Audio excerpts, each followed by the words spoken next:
Next, from Southern Illinois University in Edwardsville, Illinois, we talk with John Caupert, the Executive Director of the National Center for Ethanol Research. We hear how their research and their facility is used around the nation. This runs about 20 minutes. John Caupert, thanks for joining us on the Illinois Channel. And we are here on the campus of Southern Illinois University at Edwardsville. And you are the director of the facility that we are in. Tell us what it is and what is it that you do here? Well, Terry, first off, welcome. Welcome to the National Ethanol Research Center, also known as NCERC at SIUE. This year is a big year for us as we celebrate our 15 year of physical existence, but we're actually celebrating 20 plus years since the idea of this facility was born. Terry, we were a creation of the 1997 Farm Bill. The research title of the 1997 Farm Bill created a $14 million appropriation that was matched with $7 million of funding from the state of Illinois, administered by the Department of Commerce. So there were two things that were known by the end of calendar year 1997. One was there was going to be a facility established that would focus on the commercialization of products and technologies to be utilized in the biofuels industry. The second thing that was known was it was going to go in the state of Illinois, or it would be located in the state of Illinois.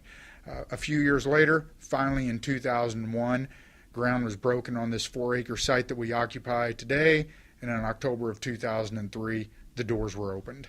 If we went into the back of the facility, we will see all kinds of piping and the rest. We'll show some video, I think.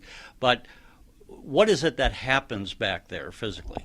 I think the founding fathers, if you will, of this center were geniuses, because they had a vision of what an ethanol research pilot plant, not only what it would look like, but what it would do and who it would serve.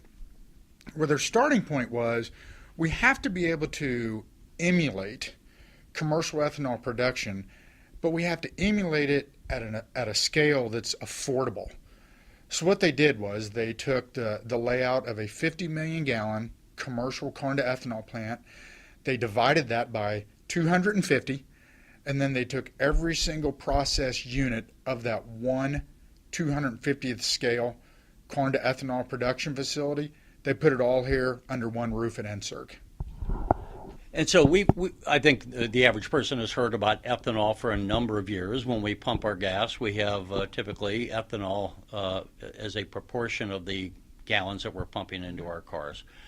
Something I don't know, ethanol is created, I guess, primarily from corn, if I'm correct, but I've heard, now that I think about it, there's some other people have tried other things over the years.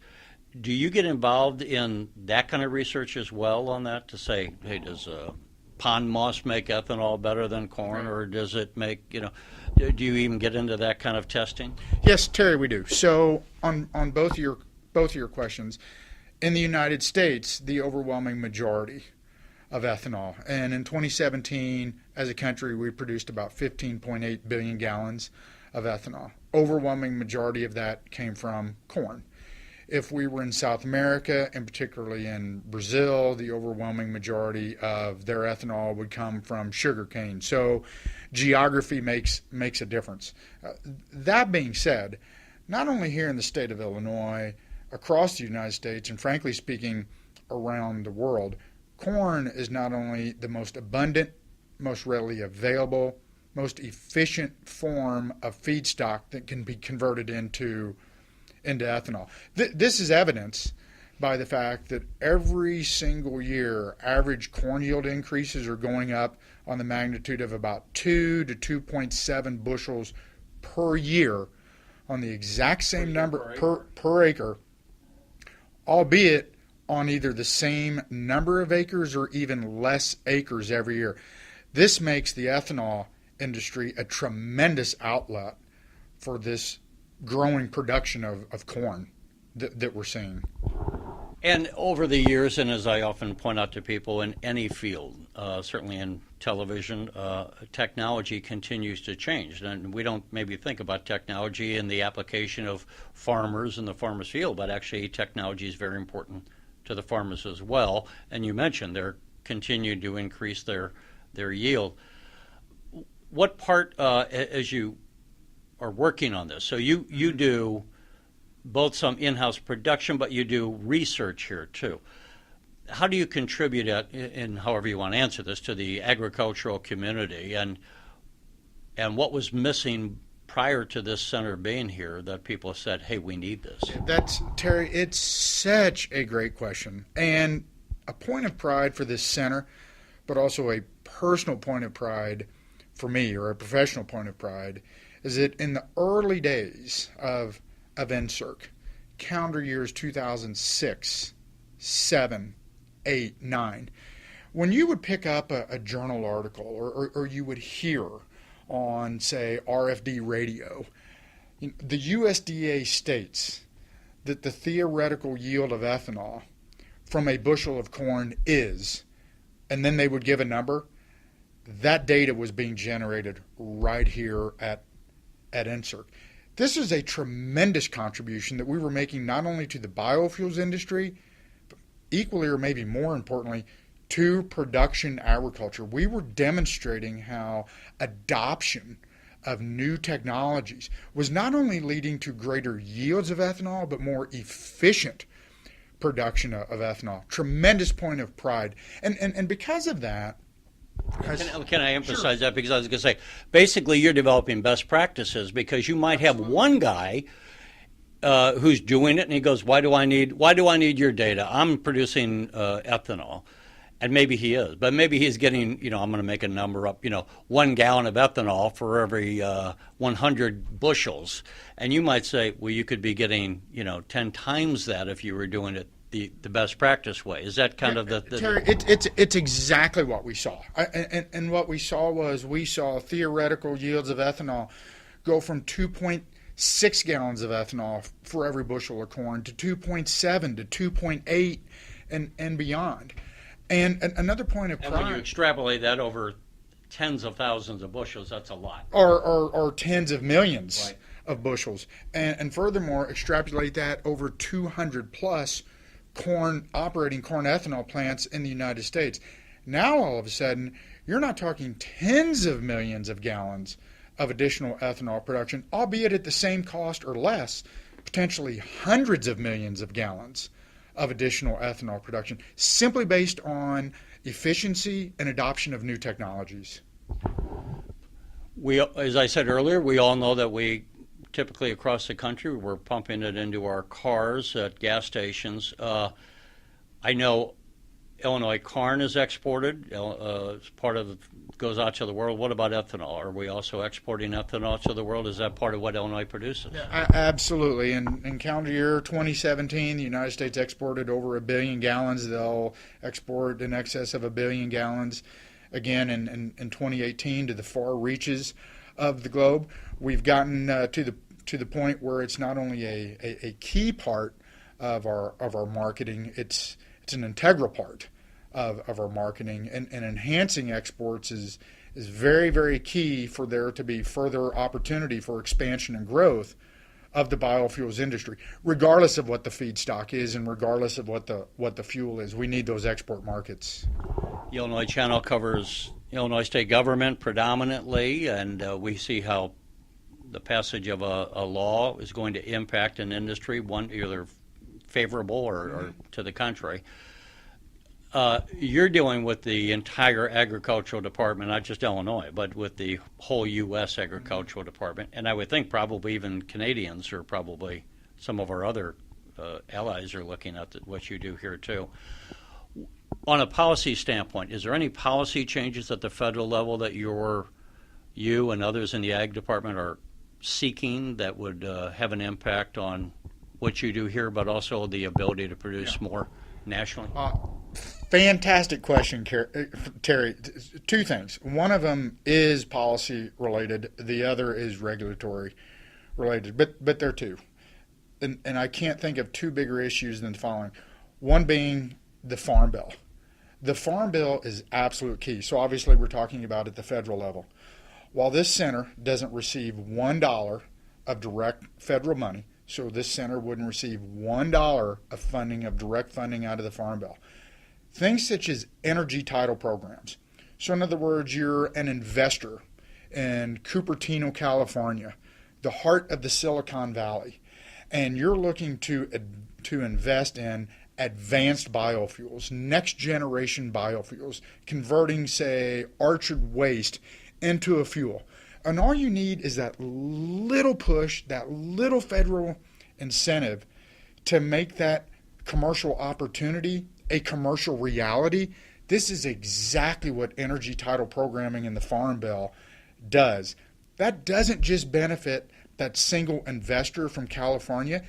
It benefits our nation as a whole. Why? Every single gallon enhances our drive towards energy independence, which in turn drives our national security. So it's absolutely key to have these energy title programs have mandatory funding in them. The second thing, or the second area though, is regulatory. And this is for the opportunity to sell E15 and other mid-level blends of ethanol on a year-round basis, not just during certain designated months that have been determined by the EPA. Again, all these things, they drive opportunity, they drive job creation, they drive local economies. I can't think of two single bigger issues than the Farm Bill and the ability to sell E15 and other mid-level blends year-round. And again, that second one is more regulatory. The President of the United States was just in Granite City, Illinois, not too far from where we're sitting here, right, the other day, and he actually mentioned in his comments that when he was running, and I guess in the Iowa primary, that he was the only one that supported the ethanol industry. Is he still a friend of the ethanol industry, and is his support helping or hurting? So President Trump, not only in the campaign trail, openly spoke favorably about ethanol. In fact, in the state of Iowa, he talks so favorably about ethanol. He said on a hot mic that maybe he ought to just buy a farm in the state of Iowa. You know, this is a promise that he made to rural America. And if he made that promise to rural America, he made that promise to all of America, that he was going to support E15, higher blends of ethanol, and year-round sales of it. You can bet, Terry, America's farmers are going to hold him to that promise. We have to look no further than our Secretary of Agriculture, Sonny Perdue. Sonny Perdue, good man. 5 to 6 months ago at Commodity Classic, the gathering of all agricultural commodity groups, Secretary Perdue, while being a supporter of ethanol, was a little bit on the fence, if you will, about year-round adoption of E15, about this RINs market, renewable identification numbers. Well, guess what? America's farmers, they spoke up, and they spoke in volumes, and they spoke loud, and they spoke clear. And because of that, our industry has no bigger supporter right now than Secretary of Agriculture Sonny Perdue.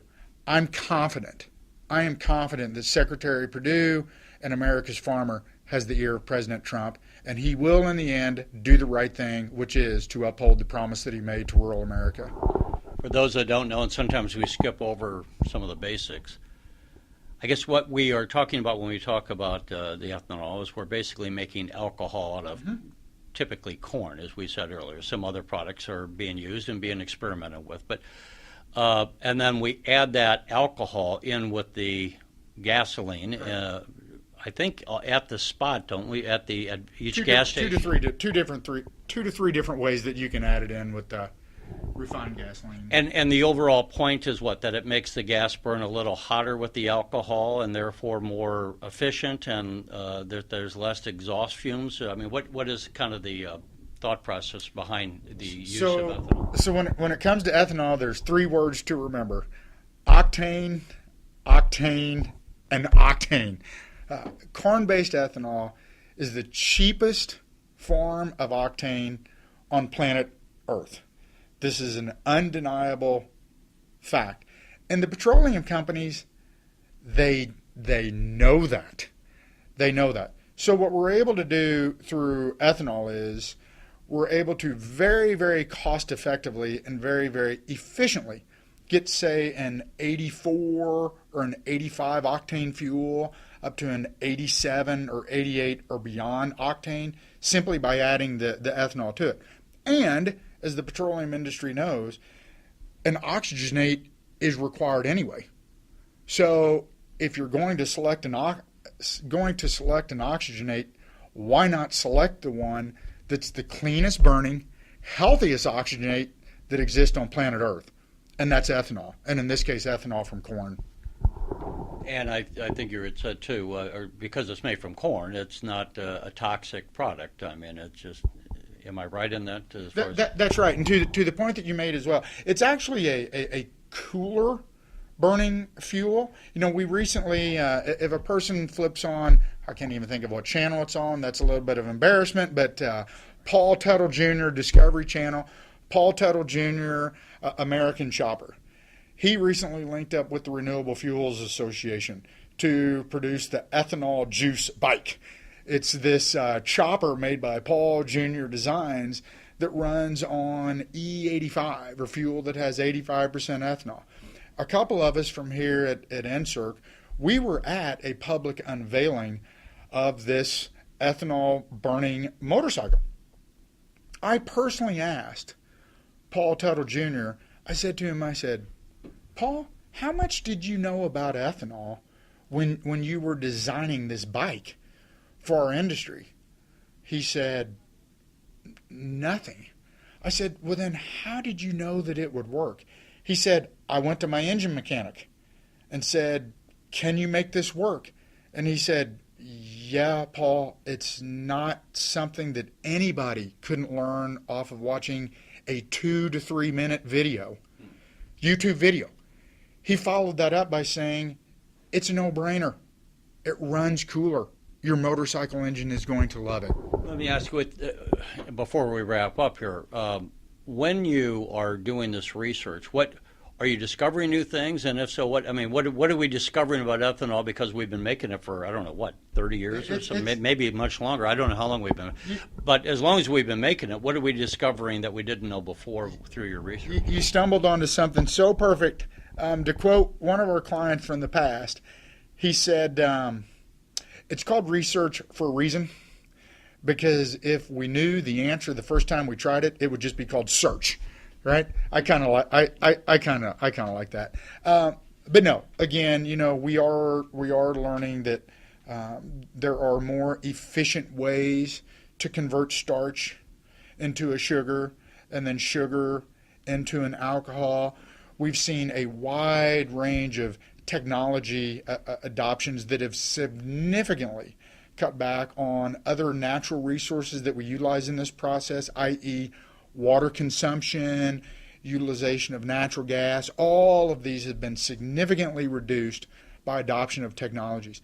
Probably the number one technology that's had the greatest employment in the last 3 to 5 years is a process that comes at the very back end of corn to ethanol production, where they actually mechanically separate corn oil from the co-product that comes out of the project. 90+% of the industry is now separating corn oil. So we're not only taking corn and converting it into fuel ethanol, we now have a very high valuable energy dense co-product in corn oil that can be utilized for biodiesel production, but can also find its way into livestock, poultry rations as well. These are all the advances that are being made very quietly, but very deliberately on a daily basis. It's fascinating, the things that we continue to learn, but it's like I sometimes point out, we've been cooking chicken for centuries, but we keep coming up with new recipes, and I guess that's part of the thing here too. You have to try something different so you know how else to make it and what works better than what you were doing it before, right? Yeah, that's absolutely right, Terry. And you know, just a couple more data points about this center that's evidence to the point that you just made up is that over the last decade alone, not counting the first 2 to 3 years of our operation, but over the last decade, 65 products and technologies that are now in the commercial marketplace have passed through the doors of this facility on their commercialization pathway. Every single one of these technologies have been adopted by the existing corn to ethanol industry. Every single operating corn ethanol plant in the United States, 200 plus, are utilizing at least one product or technology that's passed through the doors of this facility. Those 65 technologies are responsible for the direct employment of more than 5,000 people, and those 65 technologies are generating in excess of $5.6 billion of revenue on an annual basis. There's a direct contribution to the benefit of society by these technologies being adopted by the industry. Paul Caupert, thank you for joining us. It's been fascinating, and we'd like to come back and talk with you more in the future about some. Sounds great. Thanks, Terry.